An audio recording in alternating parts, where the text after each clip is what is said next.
criminal justice system, some threats can't be seen, only sensed. On the front lines are canine handlers and their dogs. One trained by discipline, the other driven by instinct. Together they search, track, and take down those who run. This is their training. At the halfway point of the CMPD K9 school, the dogs are starting to pick up the pace with their understanding of the training increasing. Obedience is just one of the segments of the training, but it plays a part in all of the other elements of the school. For right now, what we've been doing tracks in the morning, then we go to the odor wall, then we finish off with obedience, right? And my dog specifically, Luffy, he's very slow, he's very methodical, so tracks have been very cool to watch him be able to stay in line with that track. But obedience and the odor wall, he was struggling with the first 2 weeks just in terms of figuring out what he's supposed to be doing, right?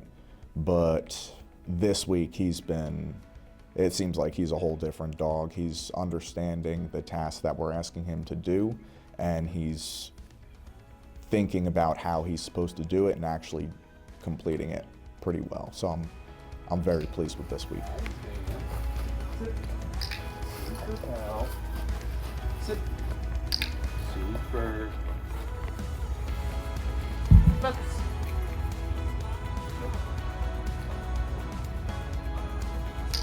Boy.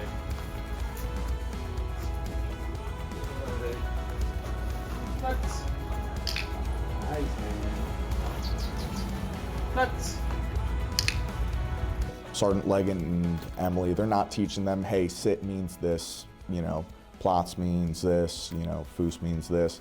Basically what they're doing is they're trying to install a communication system with the dog. So, hey, if you do this, you hear the click and you get paid, you get rewarded for doing what we want you to do.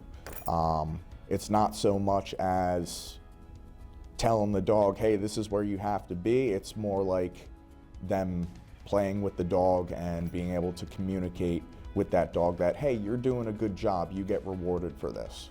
Like I said last week, Luffy's not really food motivated as much as the other dogs, but this week he's come with essentially a new hunger for the food to learn to grow. And this week he's been a lot more focused on Sergeant Leggett and Emily in terms of when they're doing that obedience. He's more focused on them at doing what they're asking him to do. This past week, the dogs are really starting to understand the game more, and that's nice to see. I mean, I know this whole time there's going to be ups and downs and plateaus, but so far it's just been a great school.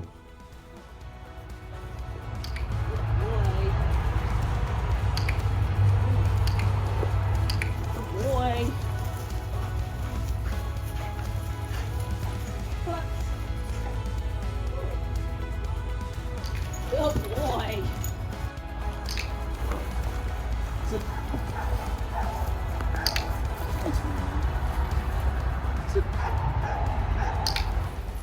It's funny, like I can kind of see like how I operate, and how Cam operates. Like he's got a lot of energy, and kind of like myself, like I'm always going to be there. I'm always going to be motivated to do the work. It's just kind of focusing that energy into the task at hand and getting good repetitions and quality repetitions instead of, like I said, it can be a little controlled chaos with Cam because he has such a high drive, but he is definitely, as well as other dogs and handlers, you're starting to see, the progress pick up, like we've talked about before, is kind of the crawl, walk, run method. I feel like we're kind of inching out of that walking phase, kind of getting to the running portion of it, to where we're starting as handlers to take the lead from the senior handlers and Sergeant Leggett, to where we're actually hands-on with the dog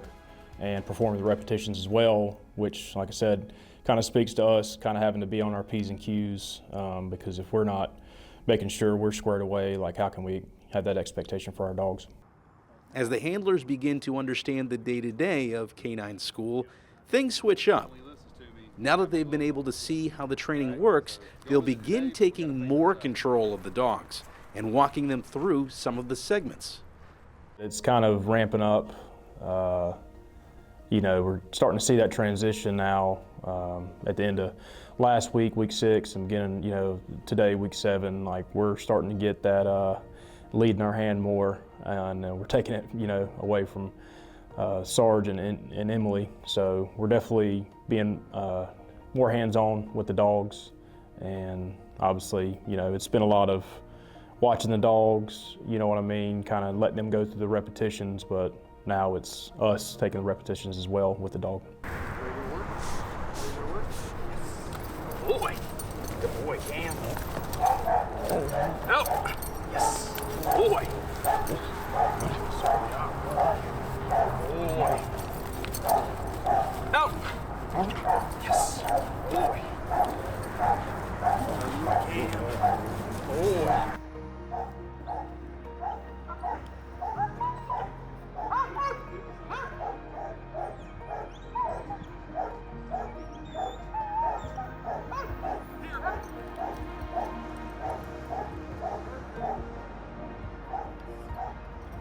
We did start recalls on Friday last week. That was really cool.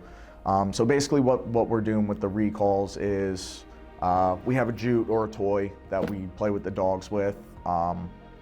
They bite the jute, we out them a couple of times so they know, hey, my handler has this toy.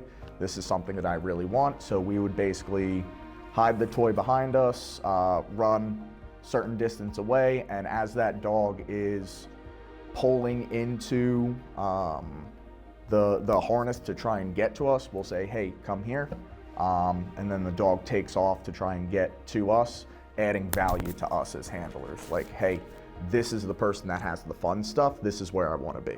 I think at this point, Luffy and I play together enough that I have a lot of faith in him.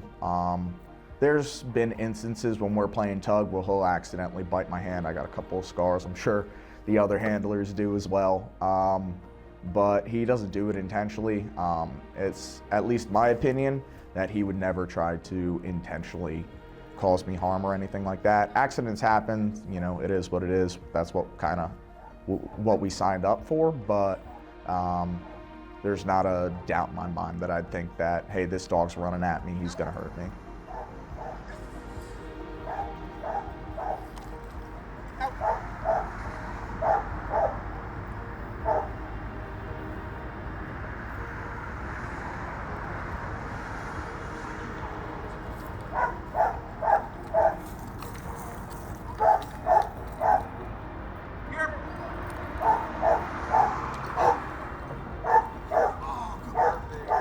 They're really starting to comprehend the whole the out command. So when they're doing their bite work and stuff like that, when they say out, they know they're supposed to let it go, and if they don't, there's, you know, some sort of consequence. But Luffy has been very diligent in letting the reward go, even though he wants it. But he's been really good with it. I've been very, very happy with his progress. You ready to go to work? You ready to go to work? Not him.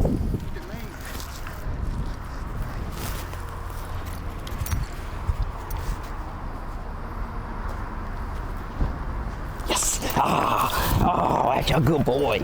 Oh, yeah, yeah, yeah, yeah. Oh, yes, good.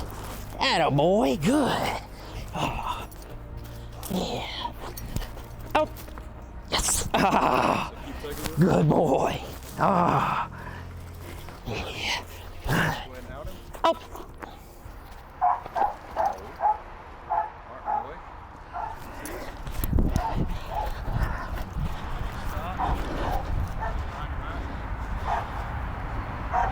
Here. Yes, good. Ah, good boy. Officer Hager may have prior experience training police canines, but says that CMPD's K9 school is the most in-depth he's ever been a part of. The prior 2 dogs that I worked at a prior agency weren't green dogs, and what green dogs are referred to as completely new, untrained dogs. The dogs I had worked there were already at least imprinted on their basic commands, obedience, a lot of times the odors, and it was just typically anywhere from a maybe 4 to 6 week school where you, the officer, train with an already trained dog, and you kind of learn each other and move forward. Our dogs that we've gotten are completely green, so we're going through the very, very bare minimum, basic steps of training them from the very beginning to a finished product. So that's really cool to see, because I've never got to do that. Even if it's not necessarily the way we're doing things now, I think that experience can be beneficial, but it can also be a detriment if you get fixed into a way of this is the only way we do things. And, luckily, I haven't seen that at all from our handler with the previous experience. He's coming in with a very open mind, and he's done everything we've asked him to do, and he and his dog are looking really good so far. So I'm really proud to say we've never had a canine school that was exactly like our last one. Again, we're always trying to continuously evolve and develop and learn from previous mistakes, and we're fortunate enough to be able to go attend national conferences and bring in really amazing trainers from around the country, and we try to pick the brains of those individuals and learn from everywhere. I really, really enjoy this school. This is the longest school that I've been through, and there's definitely a lot more detailed concepts, scenarios, the case law. It's a very in-depth school. I've been extremely impressed. Check in next week to see what our star students learn as they continue their journey to the vest.